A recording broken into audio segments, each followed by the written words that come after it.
Pemirsa, buat Anda yang baru saja bergabung, terus Anda mungkin tadi sudah sempat curi-curi dengar tentang uang kecil bisa jadi uang besar. Supaya kita bisa menjadi andalan, itu mungkin saja terjadi. Anda harus simak lanjutan obrolan kita, tentu saja masih di Gaya Hidup Masa Depan. Cicil masa depan mapan dari sekarang. Iya, Angie, Ya. sebelum kita teruskan obrolan hari ini bersama Bapak Norman, Ya. ada teman kita yang mau bergabung nih. Oh, siapa yang mau gabung sama anak kompleks? Dia mau ikutan sharing juga Boleh soal dong, boleh investasi. dong. Temen les aku, Oh. seangkatan. Iya, Langsung iya, aja, iya. Junior Lim, masuk dong. Oh, apa kabar? Apa bro? Om Bayu. Alah Om, Tuh kan? bilangin temen les manggilnya Om. Saya tahu. Satu les kan, Junior sama Bayu. Tapi sebelum kita mau tanya dulu, Junior sendiri sudah termasuk sadar investasi atau sudah memiliki yang namanya investasi atau proteksi, Proteksi. kayak gitu-gitu nggak sih? Oh, sudah.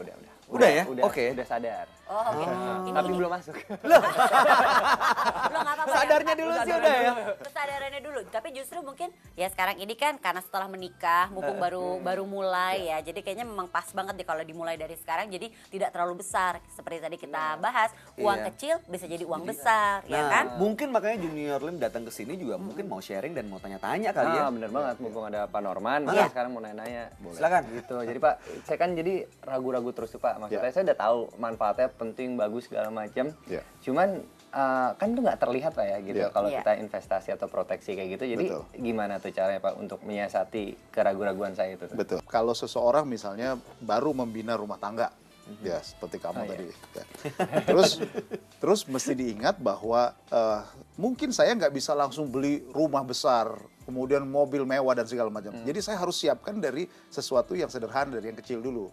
Jadi sesuatu yang kecil itulah yang saya katakan tadi, di dalam satu rumah tangga, suami istri, suami si pencari nafkah atau si istri juga pencari nafkah, dua-dua ini harus diproteksi. Betul. Kenapa harus diproteksi? Saya katakan tadi, kalau saya misalnya punya uang, misalnya contoh, setelah saya alokasikan dana untuk investasi proteksi saya itu adalah 10%, penghasilan saya misalnya saya naikkan 10 juta misalnya. Jadi 1 juta uang saya. Ya. Maka saya harus pilah-pilah.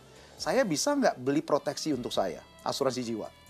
Karena asuransi jiwa ini sesuatu yang sangat penting yang harus dimiliki. Karena kan kita harus jadi andalan untuk rumah tangga kita. Jadi hal-hal seperti ini harus dipahami. Tapi bagi saya anjurkan bagi kamu misalnya baru menikah, baru membina rumah tangga, beli proteksi yang dasar dulu. Jadi maksud saya kalau sampai terjadi apa-apa, ya musibah terjadi, bisa saja yang namanya kecelakaan, kemudian mengakibatkan masih hidup tapi cacat tetap. Iya. Nggak bisa cari nafkah juga. Iya, jadi nggak bisa cari Terganggu. nafkah juga dan itulah harus kita dahulukan. Ini saya mau melompat dari proteksi ke investasi dulu Iya, nih Pak. iya. Tadi kan Pak Norman sempat mengatakan bahwa investasi itu bisa kita rasakan manfaatnya di jangka panjang, di masa depan gitu ya. Betul. Tapi ada nggak sih Pak investasi untuk jangka pendek dan kalaupun ada, apa bentuknya Pak? Biasanya untuk Iya, apa juga ya? iya, baik. Kalau investasi jangka pendek memang sebenarnya banyak. Kalau kita bicara instrumen investasi, contoh misalnya, saya punya uang tadi 1 juta, ya saya mau taruh di mana ini?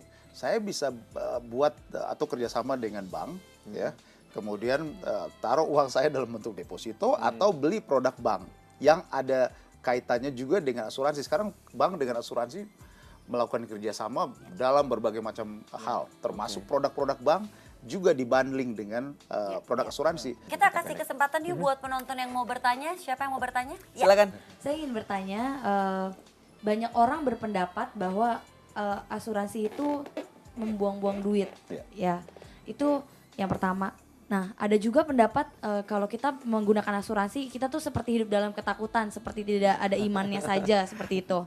Nah, itu kira-kira bagaimana dari Bapaknya meyakinkan orang-orang yang berpendapat seperti itu? Oke. Dari bapaknya siapa nih? Bapaknya saya, bapaknya Bayu, dari Pak Bapak. Norman. Ya. Terima kasih, Mbaknya. Terima kasih. Gimana Pak Norman? Wah, ini menarik ini nih, karena pertanyaan masih sih. banyak sekali masyarakat yang beranggapan Iya. seperti Betul, itu ya Pak ya. Betul. Jadi saya pikir ini pertanyaan sangat mendasar karena perlu dipahami bahwa seseorang membeli produk asuransi bukan berarti dia membuang-buang uang atau menghambur-hamburkan uang. Ya, jadi mesti diingat. Contoh misalnya, saya beli mobil. Mobil ini saya pakai sebagai transportasi saya. Pada waktu saya nggak proteksi mobil saya kalau terjadi musibah, bisa saja tabrakan, mobilnya rusak, maka saya harus keluar uang besar untuk memperbaiki. Kenapa nggak saya siapkan uang kecil untuk mengantisipasi kebutuhan yang bisa saja terjadi di kemudian hari yang saya nggak bisa prediksi. Musibah itu sebenarnya bisa dicegah Ya. atau dikurangi risikonya dengan apa? Dengan kita dikasih kebijaksanaan tadi, siapkan uang kecil, jangan sampai musibah besar terjadi, saya harus pinjem-pinjem uang. Jadi sebenarnya kita bisa beranggapan gini, di saat kita membeli proteksi itu adalah kita membeli ketenangan dan juga kenyamanan. Betul. Nah, jangan kemana-mana dulu pemirsa, kita akan kembali lagi, akan kita lanjutkan lagi perbincangan kita, jadi tetap di Gaya Hidup Masa Depan. Cicil masa depan mapan dari sekarang.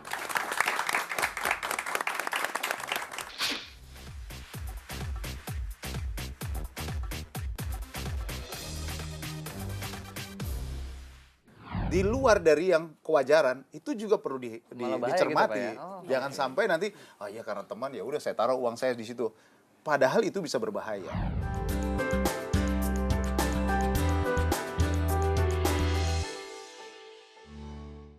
Dipersembahkan oleh